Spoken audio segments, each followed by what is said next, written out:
नमस्कार मित्रों, आज मैं पुनः आप लोगों के समक्ष कुछ नई बातों को लेकर के, जमीन से संबंधित समस्याओं को लेकर के उपस्थित हूँ और आप लोगों से अपेक्षा करता हूँ कि आप लोग जरूर इसे देखेंगे और सुनेंगे, क्योंकि जमीन की समस्या दिन प्रतिदिन जितनी सरल होनी चाहिए उतनी ही जटिल होती जा रही है।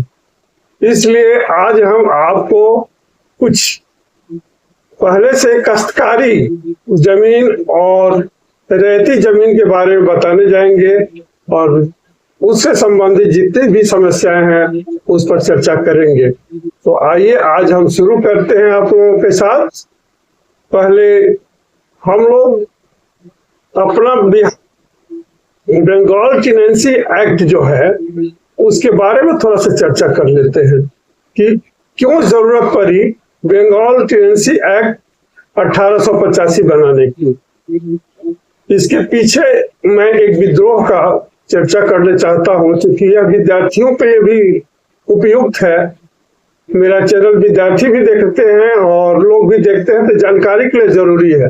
तो मैं आप लोगों को बताऊं कि एक पबना विद्रोह है जो 1870 के दशक में शुरू हुआ था।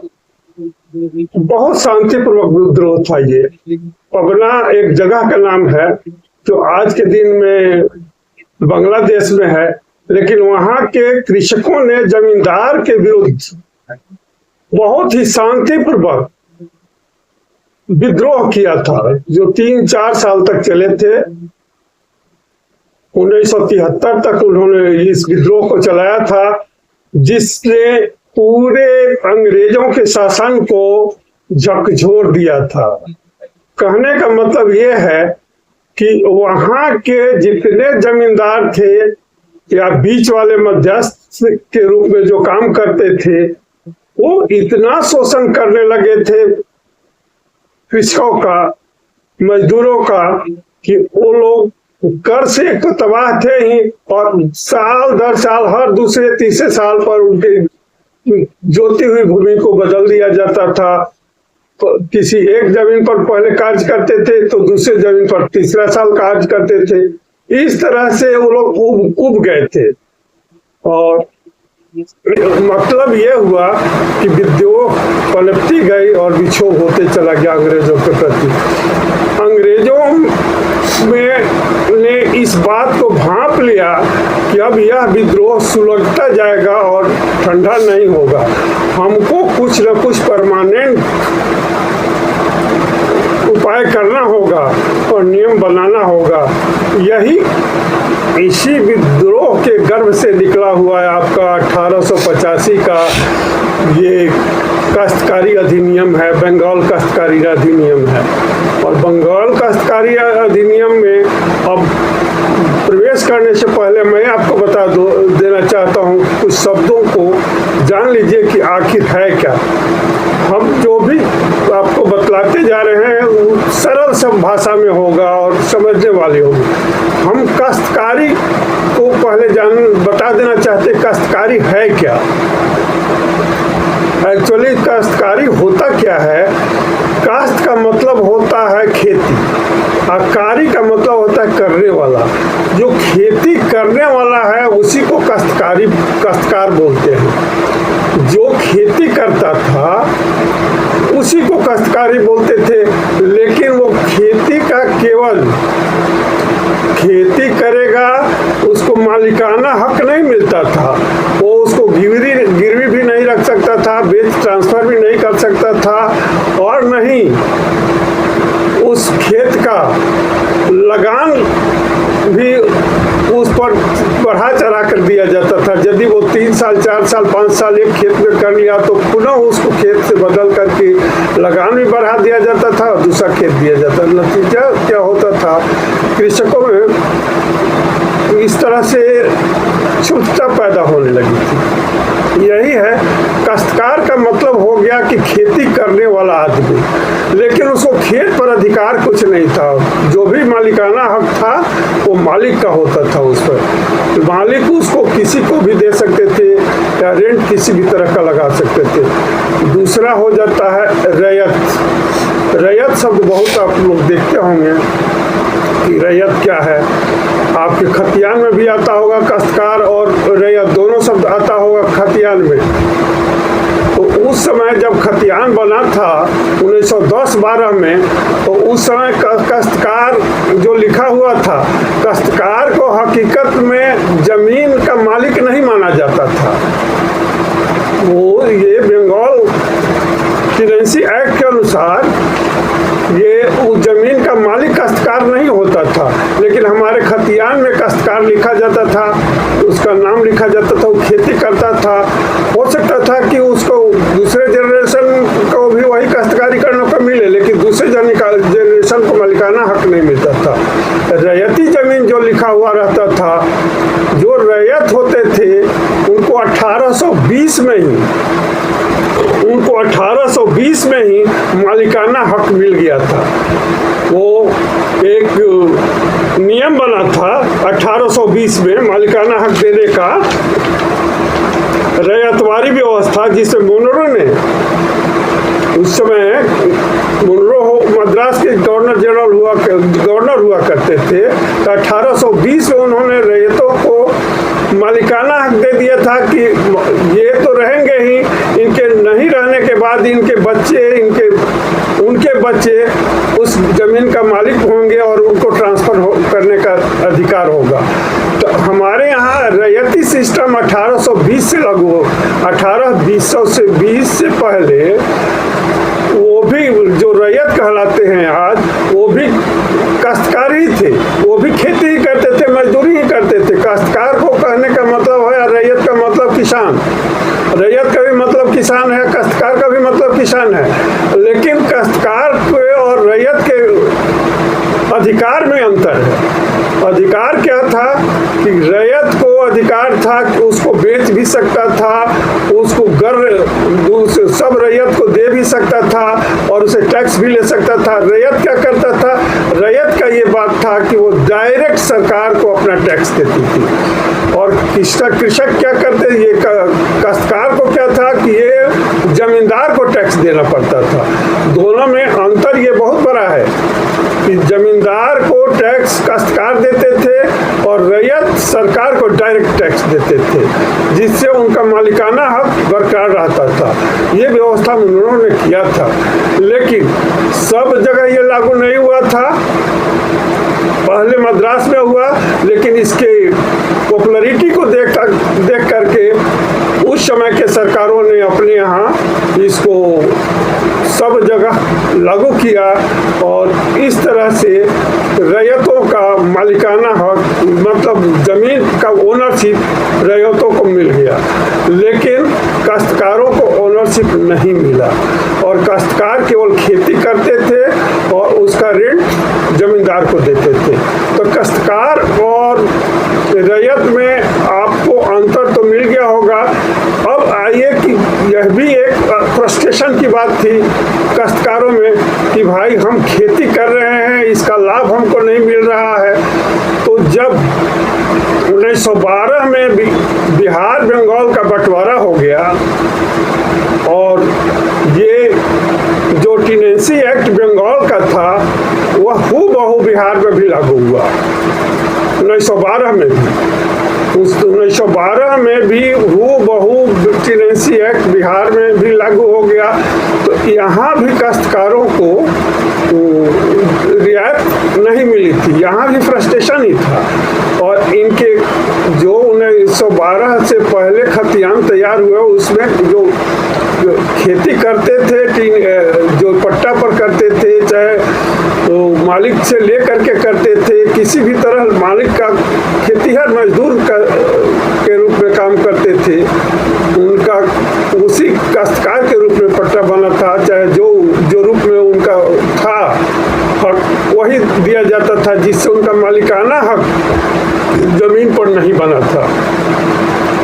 जब देश आज़ाद हो गया 1947 में और 1950 में टेनेंसी एक्ट बिहार का अपना बना, तब हमारे यहाँ काश्तकारों को भी मालिकाना हक दे दिया गया और जमींदारों को भी काश्तकार अधिकार बना दिया गया। कहने का मतलब जमींदारी प्रथा की उन्मूलन हो गई। तो ये बात हम तब की बता रहे हैं जब 1950 से पहले हमारे यहाँ क्या व्यवस्था थी और कैसे लोग त्रस्त थे जमींदारी प्रथा से। जबकि जमींदारी प्रथा हमारे यहाँ 1700 तो जमींदारी प्रथा हमारे यहाँ जब शुरू थी और विद्यमान थी, तब की बात थी कि त्रस्त थे किसान और बहुत सारे किसानों ने अंग्रेजों के खिलाफ बहुत प्रकार से आंदोलन भी किया था, बहुत तरह के लोग विद्रोह भी किए थे। लेकिन इसका असर धीरे धीरे ब्रिटिश सरकार पर पड़ा और जमींदारी प्रथा धीरे धीरे समाप्त होने लगी।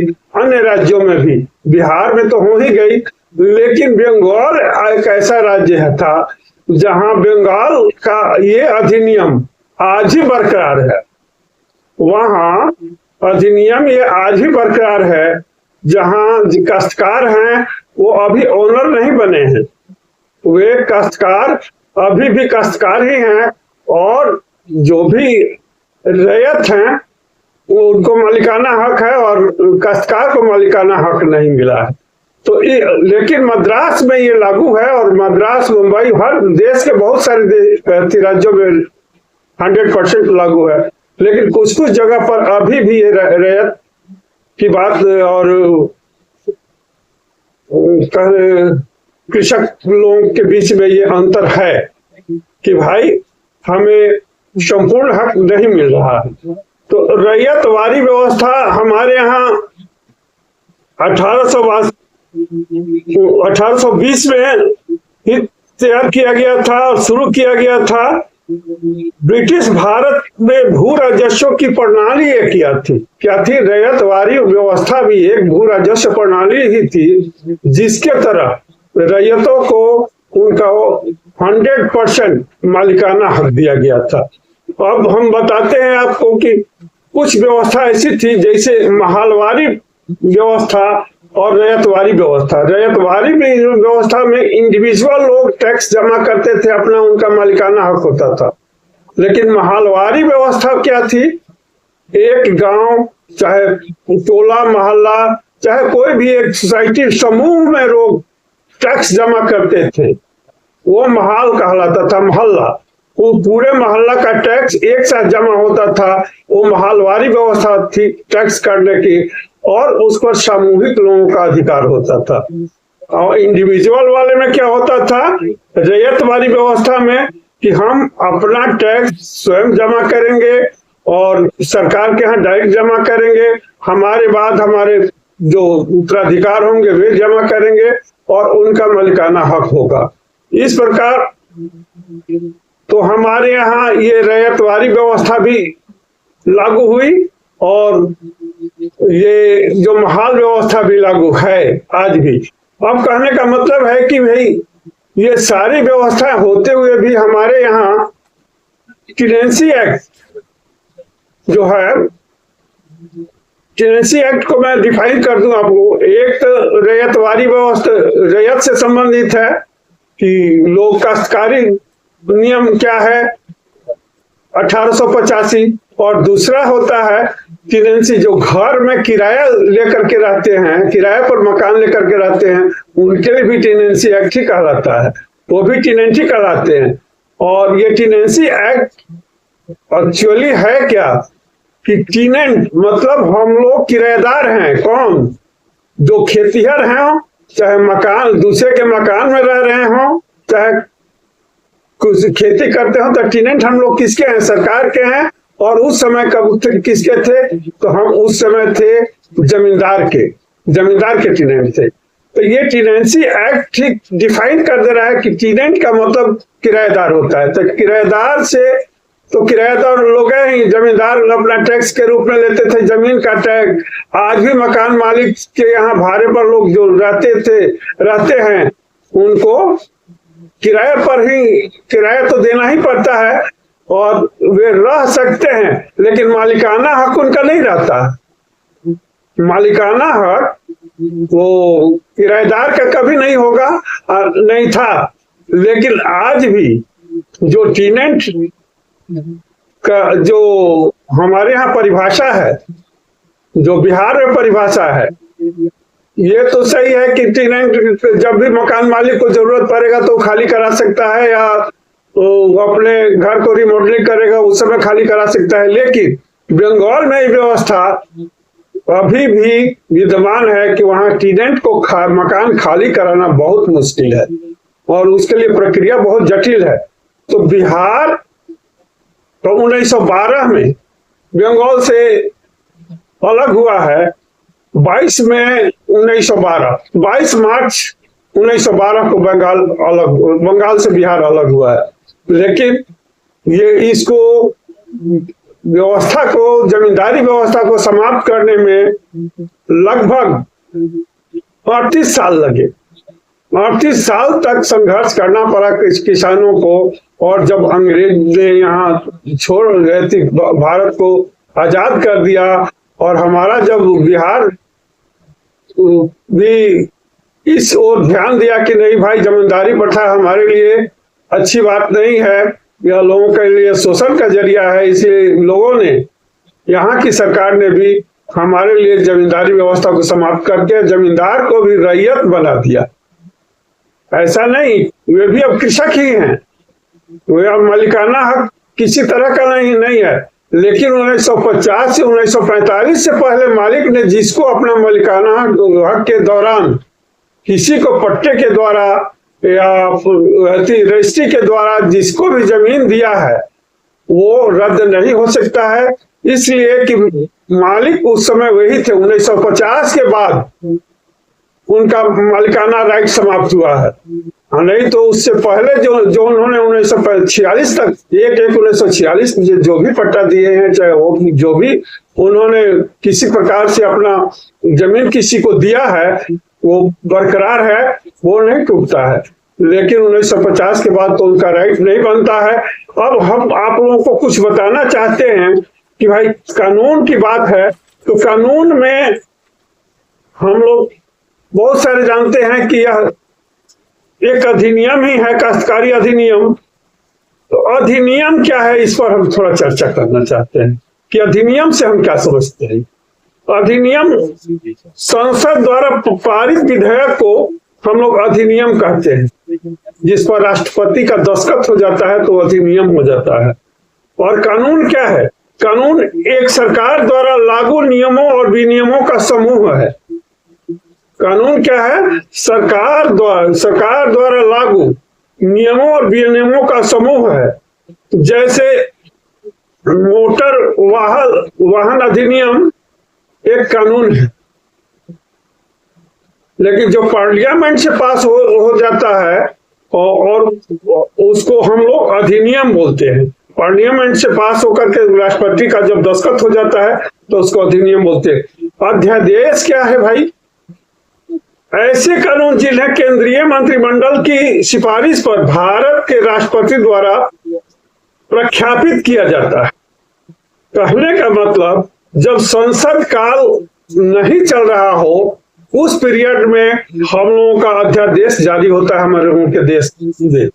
तो अध्यादेश जो जिस चीज का जारी हो जाता है उस पर राष्ट्रपति का साइन हो जाता है तो अभी एक अधिनियम का रूप ले लेता है और वह भी मान्य होता है सब जगह। इसलिए अब हम लोग समझते हैं कि भाई बिल के बारे में बतला दूं कि बिल क्या होता है। बिल में और एक्ट में क्या अंतर है? बिल एक प्रपोजल है जो संसद में प्रपोज किया जाता है भाई कि हम इस पर कुछ न कुछ बने, संसद के सदस्य लोग कंसीडर करें। और जब वो कंसीडर हो जाता है, पास हो जाता है, जब बिल संसद की दोनों सदनों में द्वारा पारित हो जाता है और राष्ट्रपति की मंजूरी मिल जाती है तो वही एक्ट बन जाता है। इस तरह मैं बता दूं कि भारत में, अब मैं आप लोगों को बताऊं कि रैयत और गैर रैयत क्या होता है। तो रैयती जमीन पर लगान लगता है और गैर रैयती जमीन पर लगान नहीं लगता है। तो जो जिस पर लगान रहता है उसे रैयत कहते हैं और जिस पर लगान नहीं रहता है उसको गैर रैयत कहते हैं।